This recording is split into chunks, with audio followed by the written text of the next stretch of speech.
From Lagos, the nation's commercial capital, this is the News at 10. Live from Channels Television. Reporting tonight, Amarachi Ubani.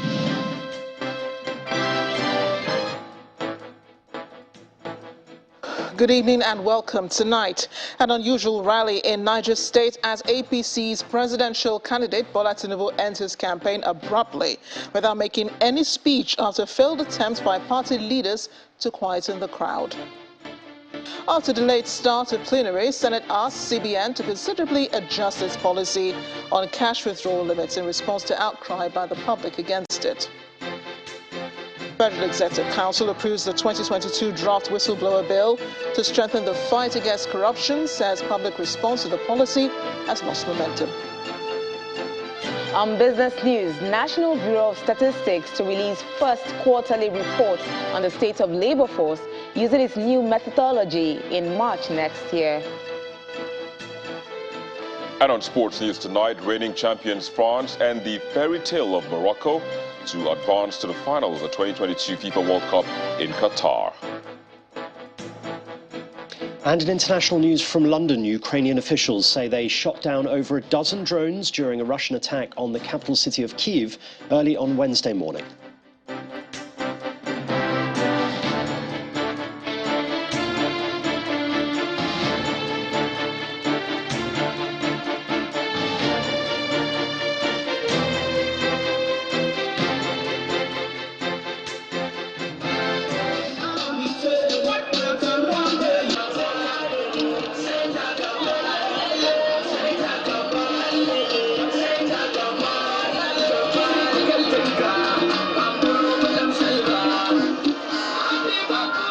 Crowd of the All Progressives Congress supporters at the Mina Trade Fair Complex in Niger State. They trooped out as early as 7 in the morning to await the kickoff of the presidential campaign and the arrival of the presidential candidate Bola Tinubu.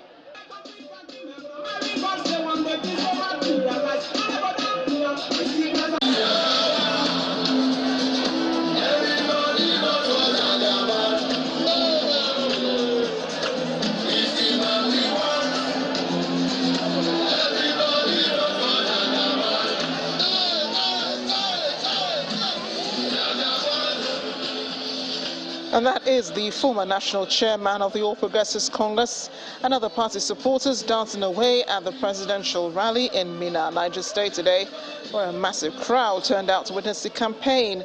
Also at the event were candidates of the party for various positions and Nollywood actors who joined the ecstatic crowd.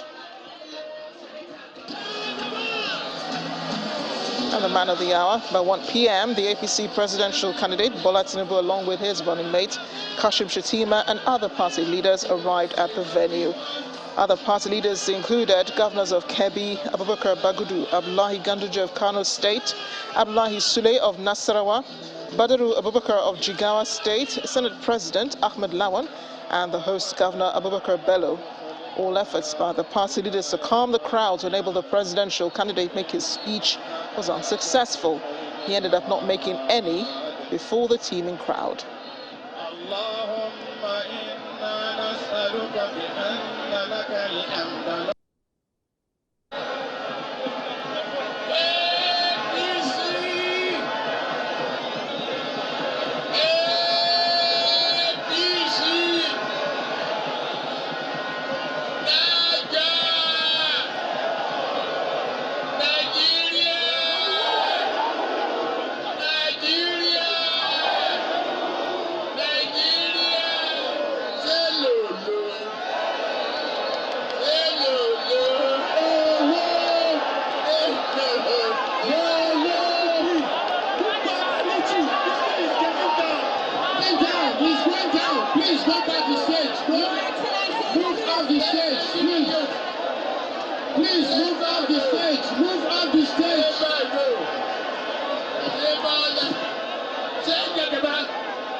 And that was all he could manage. He was later led away about 7 minutes after he arrived at the campaign ground.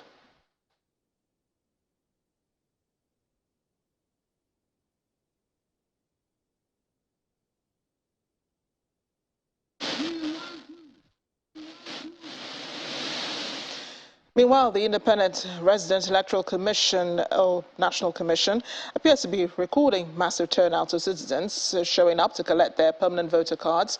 The Resident Electoral Commissioner for the Federal Capital Territory, Mr. Yahaya Bello, says thousands of PVCs have been distributed to their owners since the collection exercise began on December 12th. Mr. Bello is optimistic the Commission would be able to distribute PVCs to all willing to collect theirs before the election date next year. It's day 3 of the nationwide collection of the permanent voter cards, and this crowd at the Federal Capital Territory's INEC office are here to collect theirs. At the entrance, officials screen the registrants to know if they've got their permanent voter cards in this center. The process appears to be slow, and the crowd outside is overwhelming. I arrived here very early, and when I came, they said they were taking names and then they will have to call us according to our ward. We have to stand according to our ward, and we've written down our names on the list. Now we've been here waiting since morning. The calling of the names is very slow, and they are not giving us any information. Yeah, the experience is very, very, very tough because I'm here since yesterday. I didn't get my PVC, and I've been waiting to get my PVC. It's like the people that are working inside there, they are not much like that.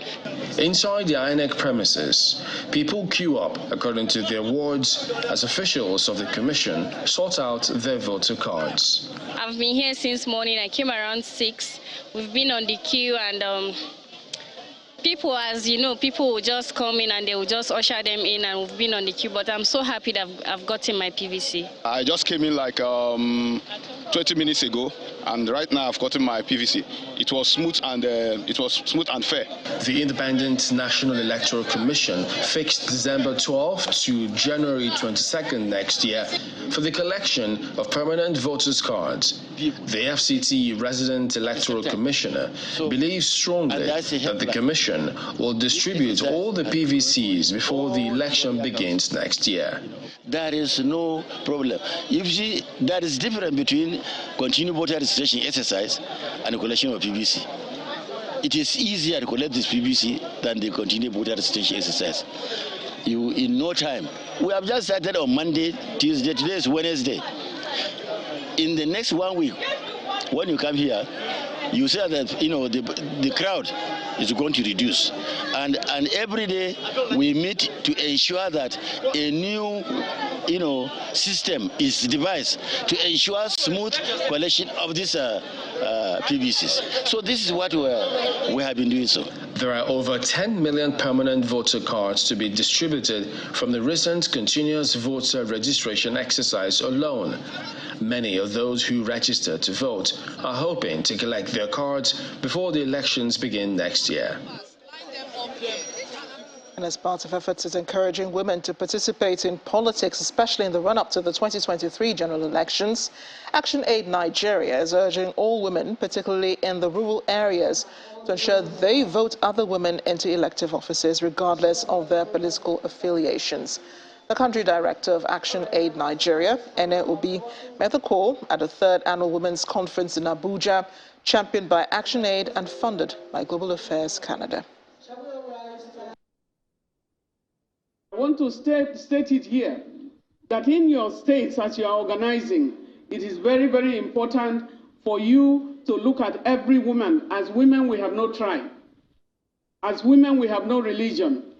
Wherever you are, what we face, we are the same. Women are all the same, and so you must begin to look at yourselves that way, challenging the culture of violence towards women in politics and profile solutions, profile ways that we can address and strongly call for an end to violence, solicit for media support for female candidates wherever they are, and build momentum for women's active participation in the 2023 general election. We really want to congratulate our partners who work tirelessly with Binani in Adamawa. I think we need to give those women a round of applause. They stood by her. Despite the party affiliation, they were able to stand by her, and we are happy that today, again, she has her ticket. And we hope that she will win. And so for Adama, for people, the women in Adama, I think you have a particular challenge to mobilize. Do not think of the party. For any woman to be bold enough to step up, she's bold enough to step up, you know that she will deliver. Let's head to the National Assembly, where the senators asked the Central Bank of Nigeria to considerably adjust the cash withdrawal limits in response to public outcry over the policy. The upper chamber made this recommendation at the conclusion of the debate by lawmakers on the policy. However, the upper chamber did not give a figure of what the withdrawal limit should be instead. A sparse Senate chamber on Wednesday morning. Plenary session is supposed to be underway at this time. However, very few lawmakers are in the chamber on a day slated for a crucial debate of the cash withdrawal policy by the Central Bank of Nigeria. The Deputy Senate President eventually arrives way behind schedule to preside over plenary.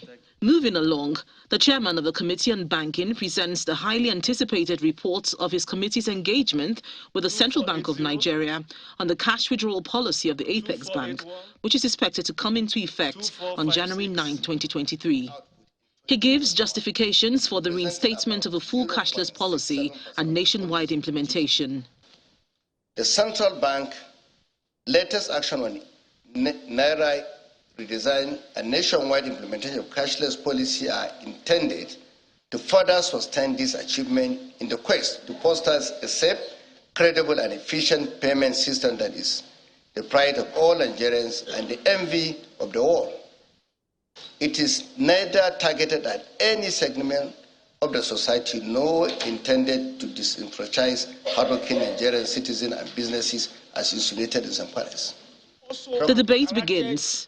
Some lawmakers are bothered about the withdrawal threshold, which they term unrealistic, while some others are concerned about the impact of the policy on Nigerians in the rural communities. Every day as I sit here in this chamber, I have every day not less than 100 people, laborers working on my farm, and they have to be paid by 5 o'clock. Cash, of course, they don't possess POS, and they don't have bank accounts. The last UBA branch in my constituency was closed 6 years ago. Central banks should reconsider their decision. They should do 500,000 per day for individual, and they will do 3 million per day for corporates. There are 1.4 million POS operations in Nigeria and counting. They are making a living out of providing cash, out of filling in the gap that banks have failed to do in the last 15 years, because CBN has failed to meet its financial inclusion target. Now, in one fell swoop, we're taking them out of business. But a few legislators maintain that the policy will benefit the country. 3.2 or 3.3 trillion naira money in circulation, and it's only 1.something trillion naira in the banking system. The danger is detrimental to the economy and the security of this country. The CBN Act did not forbid the POS that POS will not operate. But when we are now giving the pressure that the policy is killing the POS, which means that we are saying opposite of what the CBN Act is saying.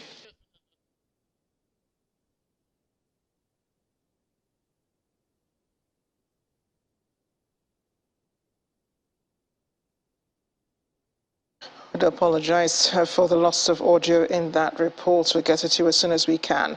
And we're part two after the break. Federal Executive Council approves the 2022 draft whistleblower bill to strengthen the fight against corruption.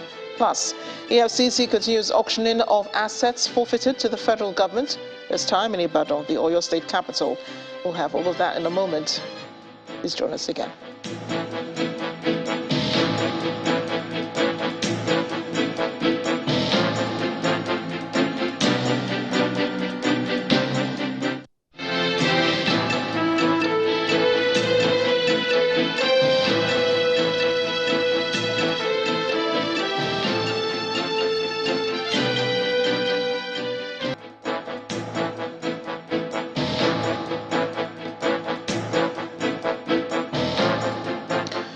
Welcome back. If it has joined us to watch the news at 10 live on Channels Television Lagos, here's a reminder of our top stories. An unusual rally in Niger State as APC presidential candidate Bola Tinubu ends his campaign abruptly without making any speech after a failed attempt by party leaders to quieten the crowd. After delayed start of plenary, Senate asked CBN to considerably adjust its policy on cash withdrawal limits in response to outcry by the public against it. Federal Executive Council approves the 2022 draft whistleblower bill to strengthen the fight against corruption, says public response to the policy has lost momentum. Ukrainian officials say they shot down over a dozen drones during a Russian attack on the capital city of Kyiv early this morning.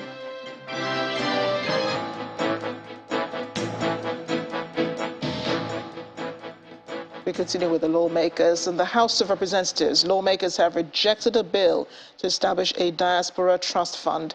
According to them, the bill is irrelevant as Nigerians in the diaspora should be allowed to decide where to invest their funds within the country. Our correspondent Terry Kumi reports that two other bills also suffer similar fate in the lower chamber today. During Wednesday's plenary in the House of Representatives, a number of bills were scheduled for second reading. Interestingly, some major ones would eventually suffer rejection. With over $20 billion of diaspora remittance to Nigeria in 2021 alone, Honorable Bamidele Salam seeks the support of the House to establish a diaspora trust fund. There are so many Nigerians in every part of the world who are willing to give back to the society, who are willing to support noble causes in Nigeria, but do not have the right information, the right channel on what they can put in their hard-earned resources to support in the local economy. Lawmakers, however, consider the bill irrelevant. I think what will be germane is for Honorable BS to address us on the economics, of this bill. Where is the accruals going to come from? It is only wise to move to the direction of that wisdom, to take the wisdom behind their own submissions. So, second reading of the bill step down for further legislative action by the leader of the House. Another bill to amend the Same-Sex Marriage Act to prohibit cross-dressing is also stepped down. Mr. Speaker, honorable colleagues, cross-dressing as defined by this amendment has to do with the practice of wearing clothes, usually worn by a person of the opposite sex. Honorable, understand the difference and then the diversity in this country. That what a cultural background, so that before you come up with any bill of this sort, you will have been able to aggregate the various interests before coming up.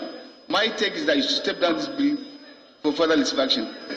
I rise to step down this bill as requested by the chair. Next to suffer a setback is a bill for an act to provide for the payment of tuition fees and other levies in installments by students in educational institutions owned by the federal government. I think this is a policy matter that is already being handled as a policy. Most universities have semesters and students are allowed to pay in batches as the semesters go on. I don't understand why you have to have a law that says that people should pay instrumentally when it's being done by some universities and when it should be. The rejection of the bill comes 3 weeks after the National Assembly passed a bill for an act to provide for easy access to higher education for Nigerians through interest-free loans from the Nigerian Education Bank. Terry Ikumi, Channels Television News. The Federal Executive Council has reviewed and approved the 2022 draft whistleblower bill to strengthen the fight against corruption and protect whistleblowers who provide information to government authorities. The Minister of Finance, Mrs. Zainab Ahmed, made this known today after the Federal Executive Council meeting chaired by the Vice President, Professor Yemi Osinbajo. She explained that the review became imperative because the response to the policy has lost momentum. Our State House correspondent, Gloria Omezoke, has more. Just about 10 ministers are physically in attendance as the Vice President, Professor Yemi Osinbajo, chairs the Federal Executive Council meeting on behalf of the President, who is away on official trip in Washington, D.C. Among salient approvals by the Council is that of the 2022 Draft Whistleblower Bill. The federal government originally launched the policy which rewards a whistleblower who provides information about mismanaged or stolen funds in December 2016. We noticed that the whistleblower policy response has lost momentum, and we embarked on engagements in the 6 geopolitical zones. One of the main outcomes that we found is that people are concerned about their safety as a result of providing the information. So this bill is critical to ensure the effectiveness of the intention of the whistleblower policy. The finance minister further gives a reaction of the effect of the new Naira note on the economy. It's clear that there will be increased financial inclusion because the whole aim is to move financial transactions more to digital transactions rather than physical cash. So far it's looking good and good progress has been made. The finance minister also disclosed an approval of the 2022 finance bill designed to support the implementation of the 2023 budget. The bill that we presented before Council today has 5 focus areas, including tax equity reforms, climate change and green growth provisions, job creation and economic growth reforms, reforming tax incentives, as well as generating revenue and enhancing tax administration. Mr. President, will be conveying to the National Assembly a request for the consideration of this bill. The Minister of Power, who has got the Council's approval, totaling 564 million naira for procurement of 20 transformer analyzers, assures that transmission of power will be scaled up. With the various interventions going on, the expansion, we're making 330 line expansion and so many other transmission construction going on, we will increase by the time we are leaving 6,000 capacity on the transmission. Now, representing the head of service of the Federation, the finance minister also announced 9.24 billion naira approval for the 2022 and 2023 group life insurance cover for public servants. Gloria Omezuke, Channels Television News. The Economic and Financial Crimes Commission Ibadan Zonal Office has concluded the auctioning of forfeited cars in the zone with 80 vehicles successfully bidded for. It's the second largest auction after Lagos. As early as 8 in the morning, hundreds of potential buyers besieged the Adamasingba Stadium, where pictures of the items for auction were displayed for sighting, after an inspection, of course, of the cars earlier. So I want you people to be orderly. Hundreds of interested buyers stormed the basketball courts of the Lagos Salami Sports Complex at Adamasingba in Ibadan, the Oyo State capital, early in the day to get an opportunity to bid for vehicles lined up in the sale of forfeited assets facilitated by the Ibadan Zonal Command of the Economic and Financial Crimes Commission. The sales, which were done through public auction, began with an inspection of the vehicles, which held earlier in the week.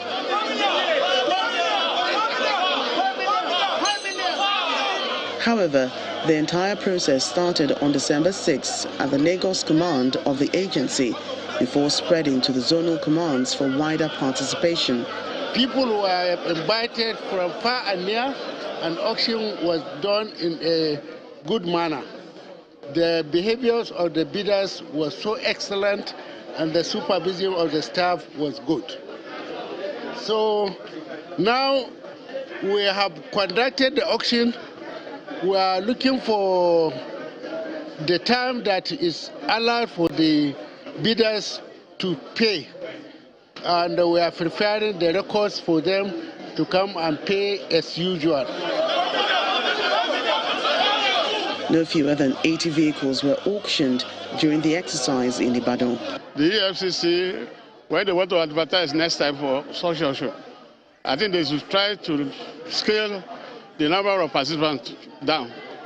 Maybe by adopting another way of auctioning.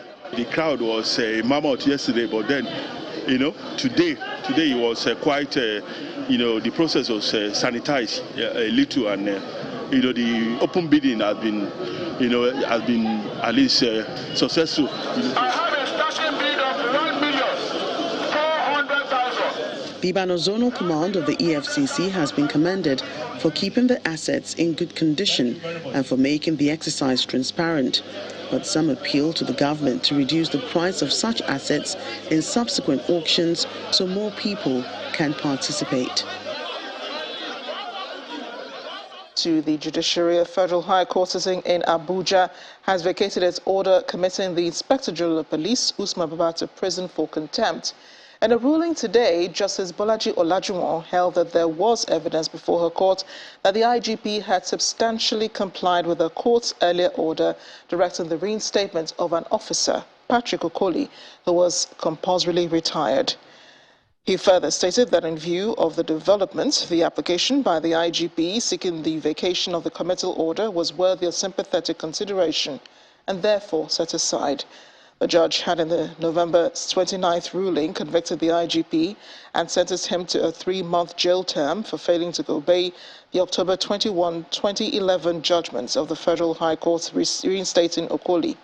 Okoli was compulsorily retired in 1992 while serving in the Bauchi State Command as a Chief Superintendent of Police by the then Police Council, which claimed to have acted under Decree 17 of 1984, a decision the court voided in the October 2011 judgment. The children of late Mrs. Kudirat Abiola have dragged the Buhari administration to the ECOWAS Court of Justice in Abuja over the unlawful killing of their mother. Khalifa Abiola, Moriam Abiola, and Hadi Abiola are suing for themselves and on behalf of Kudirats are the children. Kudirat, the wife of the late presumed winner of the 1993 presidential election, Moshood Abiola, was shot and killed in Lagos in June 1996. In the suit filed on their behalf by their counsel, Mr. Femi Falana, the children are challenging what they describe as violation of the fundamental human rights to life and dignity of human person of the late Mrs. Abiola. According to them, the failure or refusal of the defendant to protect the life of the late Kudirat Abiola amounts to a violation of Articles 1, 4, 5, 18 and 23 of the African Charter. They're arguing that the said provisions of the African Charter and Nigeria's constitution imply that states will be held responsible if they fail to act to prevent violations of rights or actively involved in acts which amount to the violation of the plaintiff's right and for providing adequate compensation. No date has been fixed for hearing of the suit.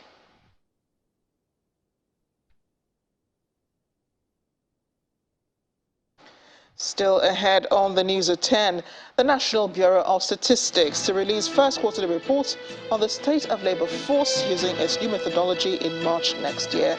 We'll have details in business news. Please join us again.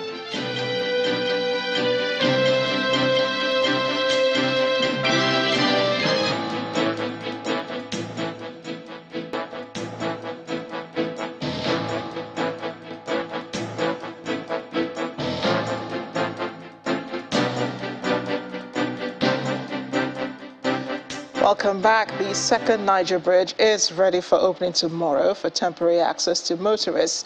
Ahead of that landmark occasion, the Minister of Works, Mr. Babatunde Fashola, today visited the site to assess the readiness of the contracting firm to open the 11.9-kilometer bridge. Tomorrow's opening is to allow traffic from the west to the east until January 1st, 2023, while the opposite lane from the east back to the west from January 3rd to the 15th, 2023, when vehicular movement will be stopped on the bridge until after full completion of the roads.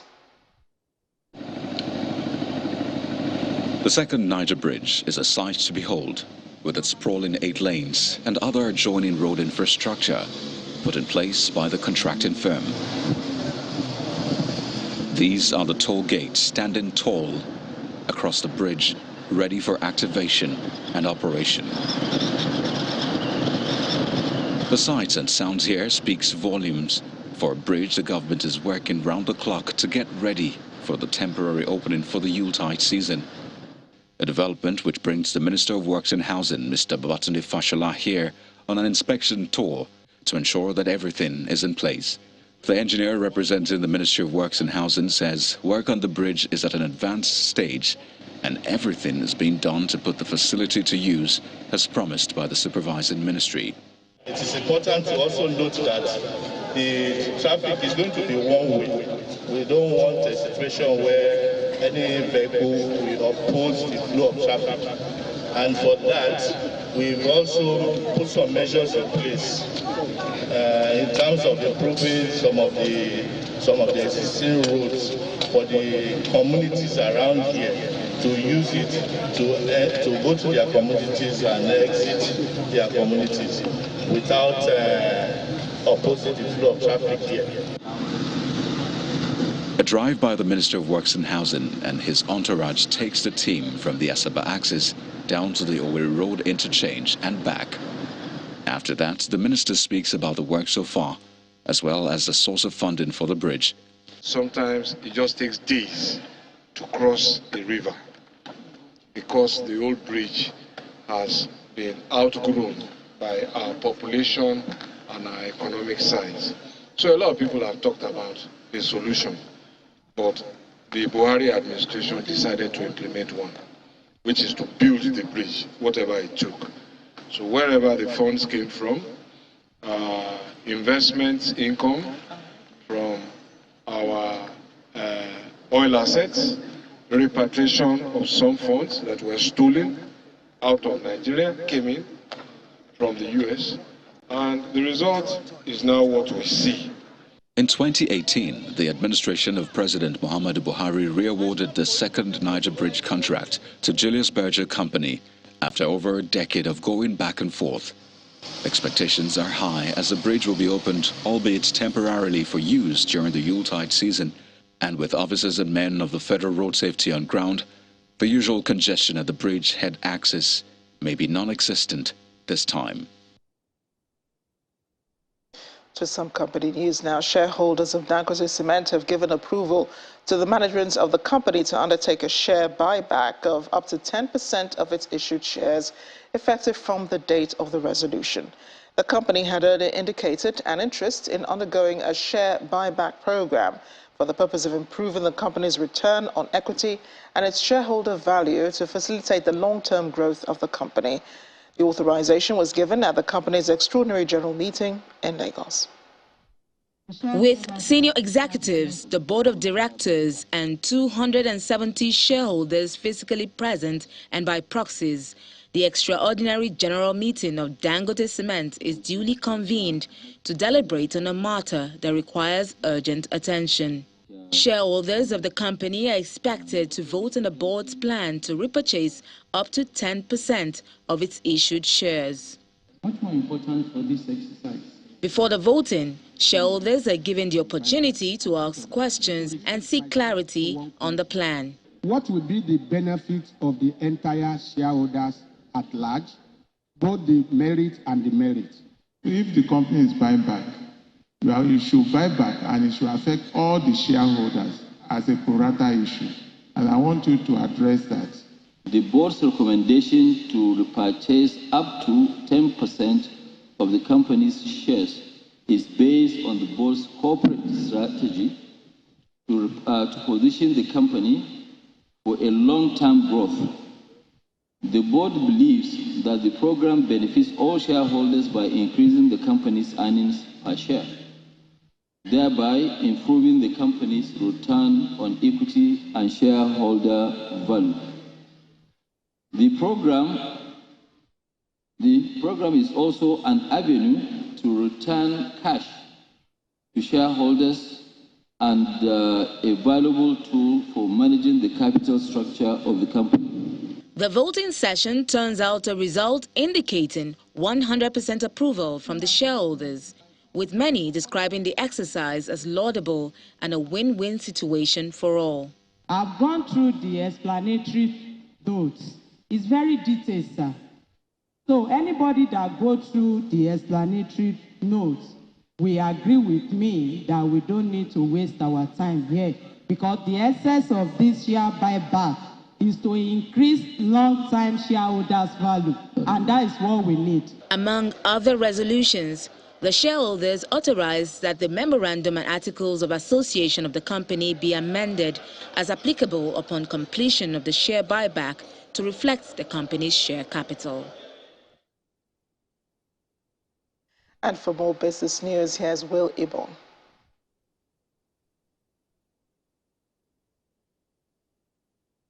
Banking so easy, so simple. Dial *894# now to experience it. You first, First Bank.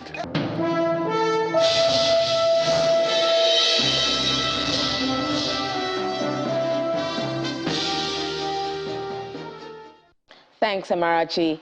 The National Bureau of Statistics, NBS, says its first quarterly report on the state of labor force in the country is expected to be released in March next year. The labor force survey is a collaboration between the NBS and the World Bank. The Statistician General of the Federation, Mr. Samuel Adeniran, who made this known at the second biannual meeting of the National Consultative Committee on Statistics in Lagos, says the survey will be beneficial to the country's economy. We have the labor force survey that we use to compute unemployment, underemployment, and other labor market statistics in the country. But because of the gaps that we usually have due to funding and other logistics in producing regularly this result or this survey on quarterly basis, we have designed a new methodology with the World Bank now, so that this survey will run for a period of 12 months. And at interval on quarterly basis, we'll be coming up with result of unemployment, underemployment, and other indicators, but not in full details. For instance, in each quarter, we are going to be having summary results for the country on unemployment, underemployment, people being unemployed for many years, skill acquisition of the unemployed and all that on quarterly basis. But when we get to the 12 months, at the end of the 12 months, we are going to have a more comprehensive analysis of this survey, looking at the state, the urban, rural, and other disaggregation by gender, by head of households. So a more comprehensive one will come at the end of the 12 months. But on quarterly basis, we'll be able to produce the result for basic headline. Now, residents of the Federal Capital Territory have been advised to pay off their taxes or face penalties. Speaking at a town hall meeting on taxation, the Permanent Secretary of the Federal Capital Territory, Mr. Adeshola Olushade, explains that while the FCT administration is making efforts to resolve issues of multiple taxation, as well as creating a conducive environment for businesses to thrive, residents must continue to pay their taxes promptly. On his part, the Permanent Secretary of the FCT Internal Revenue Service, Mr. Aruna Abdullahi, also lends his voice on the need for residents to pay up their taxes as it will afford the government the opportunity to serve them better. Now, the Organization of Petroleum Exporting Countries, OPEC, has confirmed that Nigeria's oil production rose by 171,000 barrels per day in November after many months of poor output. In its monthly oil market report for December, OPEC mentioned that the country's output increased by the amount last month to 1.186 million barrels per day, but is still about 700,000 barrels per day less than its quota for the month. At the same time, the OPEC report indicates that the figure was far less than what they were in 2020, where the country produced 1.493 million barrels, an average of 1.32 million barrels in 2021. Now, the equities market did rebound in today's trading session as investors eyed stocks of U.S Cement. Laddie Williams tells us more.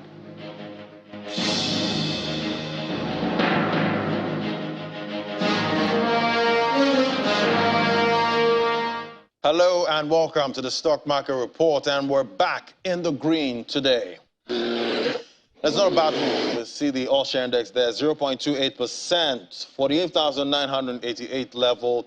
Didn't get to the 49K level, but this is okay. We'll take that. Market cap 26.68 trillion naira. Let's look at the activity chart. It's all red. 88.03 million units of stocks traded, valued at 1.67 billion naira, less than we had yesterday, talking about the value. Let's look at the top gainers there. We see Red Star Express topping that counter, up 9.71%, closing at 2 naira 26 kobo. Did get that bullish earnings forecast for the fourth quarter. That might be spurring investor interest in that stock right there. Champs up 9.52% at 23 kobo. Let's look at the top losers counter now.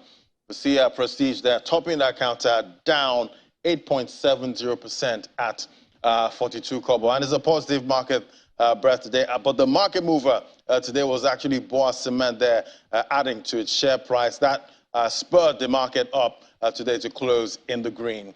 And as a stock market report, Laddie Williams is back to you. Thanks, Laddie. We'll definitely take the 48,000 level. We can't be choosers here. And now let's see how other major global equities performed today.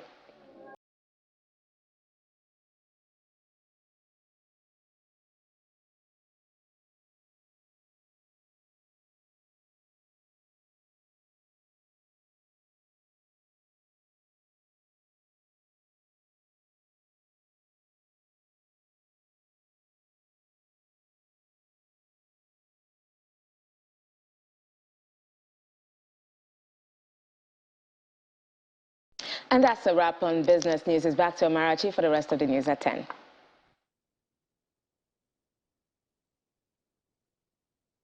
Banking, so easy, so simple. Dial *894# now to experience it. You first, First Bank. Thanks a lot, Will. The U.S. Department of Defense has been speaking about the development of right relationships to promote peace and security in Africa at the second U.S. Africa Leaders Summit in Washington, D.C. Secretary of Defense Lloyd Austin was commenting at the Peace, Security and Governance Forum. According to him, while China continues to expand its influence in Africa, Russia continues to peddle weapons and employ mercenaries, but notes that Africa must understand the risks they pose. Our correspondent, Millicent Walker, reports. Let's begin. I'd like to get started with how is governance impacted by security? How can peace be sustained? These were some of the questions begging for answers as a panel rich with some African presidents, chairpersons of the African Union, and hosts, the United States Secretary of State, USAID Administrator, and other representatives sat down at the U.S. Africa Summit in Washington, D.C. Thank you very much. The president of Niger spoke about the Sahel region and the violence that has spread to other parts of the continent, as did his counterpart in the Horn of Africa, President Mahmoud, who linked Somalia's long-term security problems to poverty and ungoverned spaces. Since around 2000, Algerian terrorist groups set up in northern Mali and developed a criminal economy, developed another ecosystem in the area, and it's on that backdrop, on that general backdrop, that there was the fall of the Gaddafi regime and that many weapons circulated in the Sahel, and the terrorist groups that used to be based in their safe havens in northern Mali spread out in the south in that country, and then we saw the birth of the Boko Haram phenomenon, and those groups have become the monsters against which we now find ourselves fighting today. A lack of appropriate food, lack of state services that were not reaching the place, all this put together, the communities become very weak and they become very liable to obey the evil actions of the terrorist groups. For the United States, Secretary of State and Administrator Samantha Powers said that a stronger foundation of good governance and firm institutions of development is what makes peace sustainable. There's no one model of good governance. There's no one model for how to build strong institutions. I think we have to be informed by each other.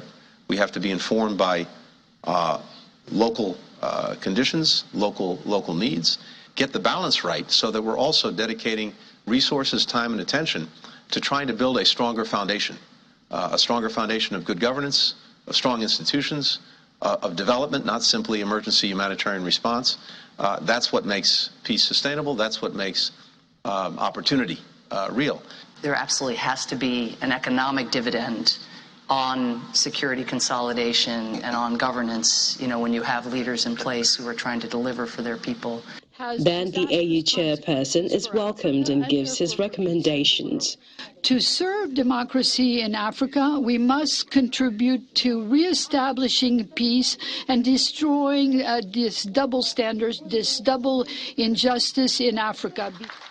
One thing panelists at this meeting agree on is that while peaceful settlement of disputes is an essential element of avoiding armed conflict, however, to face the scourge of insecurity, more alliances need to be created.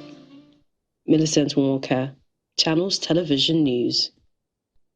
British Prime Minister Rishi Sunak has expressed sorrow after 4 people died following an incident involving a small migrant boat in the English Channel between Britain and France. A small boat loaded with migrants headed for British shores from France capsized in the freezing waters of the English Channel early this morning. Simon Pusey has more on this and other stories and around the world in 5.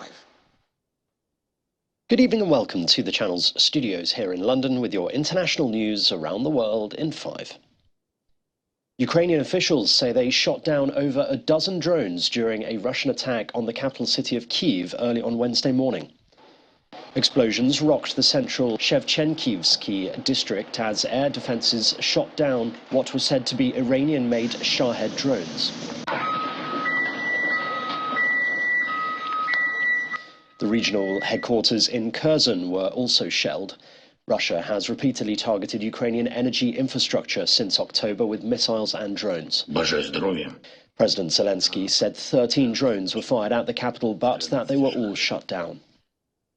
Meanwhile, the European Parliament has awarded their prize for freedom and human rights, or Sakharov Prize, to the people of Ukraine. Today we are awarding the European Parliament's most prestigious prize for freedom and human rights to the brave people of Ukraine, represented by their president, elected leaders and civil society, because once again we mean it when we say that we will stand in Ukraine's corner. The UK government says 4 people have died after a migrant boat ran into difficulties crossing the English Channel. It's thought 43 people have been saved, with more than 30 rescued from the water. A major search and rescue operation was launched in waters between Kent and France in freezing conditions. The boat is likely to have been carrying migrants, risking the crossing from France.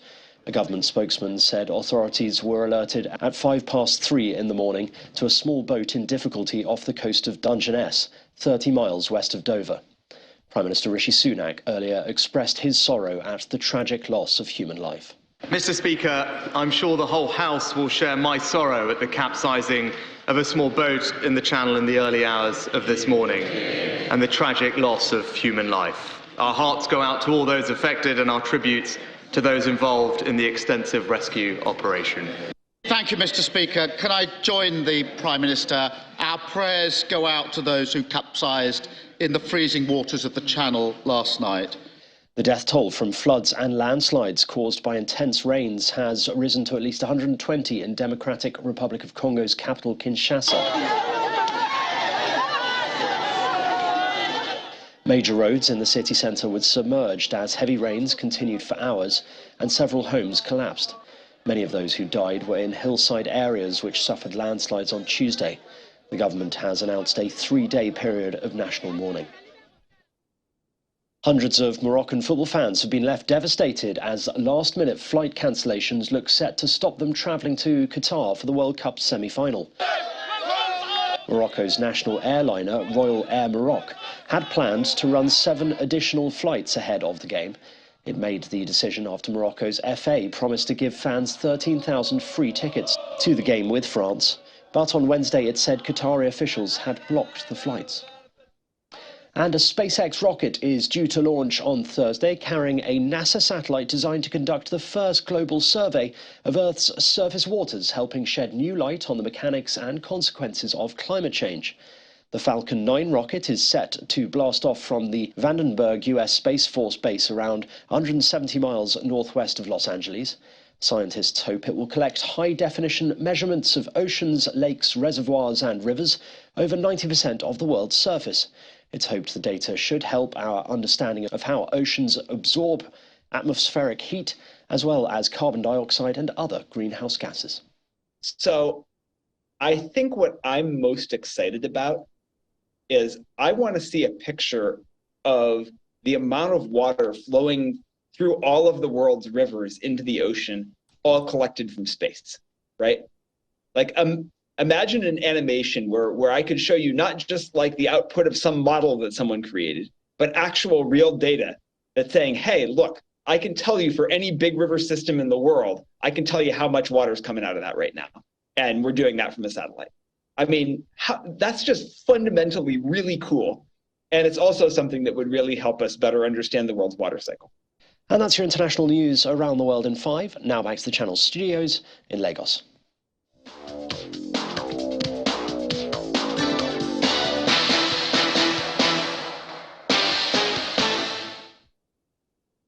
Thank you, Simon. Now, France has ended Morocco's World Cup dream as goals from Theo Hernandez and Ronald Colomwani gave the holders a 2-0 win in their semi-final clash and set up a showdown on Sunday with Lionel Messi's Argentina. It looks like France might take short work of their opponents when Hernandez scored inside 5 minutes at Al Bayt Stadium, despite having a hostile crowd against them.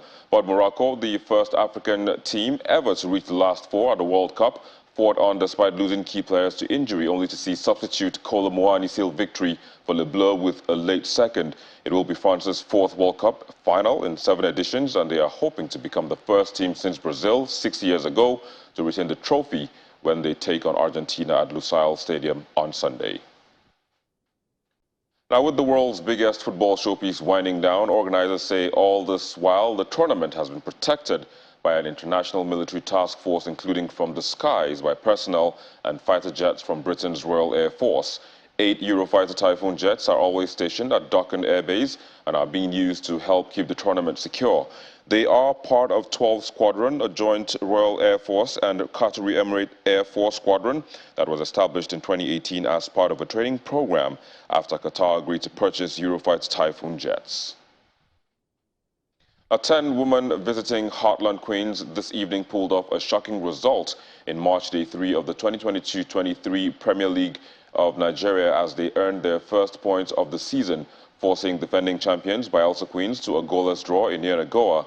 Feyisara Mabokanji scored from the spot as Mercy Omoko nets a brace to ensure the Delta Queens silence their local rivals Royal Queens 3-0 in Asaba. Niger Ratels defeated visiting Oshun Babes 3-0 at Old Parade Ground in Abuja. In Group B, Christopher Anjuma's Nasarawa Amazons extended their unbeaten run in style as goals from Winifred Eyebokia, Amarachi Okoronko and a brace from Doshima Tarnum trashed the Ibom Angels 4-0. In Makurdi, goals from Rebecca Ajamuda and Yemisi Samuel gave Edo Queens their first away win as they beat FC Robo 2-1 in Lagos. And that's a wrap on Sports News. It's back to Amarachi with the rest of the news at 10. I'm Victor Matthias. Thank you for watching.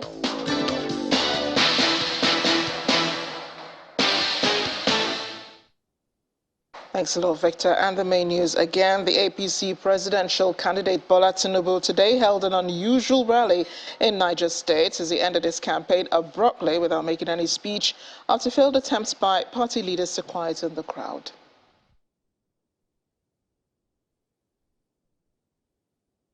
That is the news at 10 tonight. Thanks for watching. I'm Amarachi Ubani. Good night.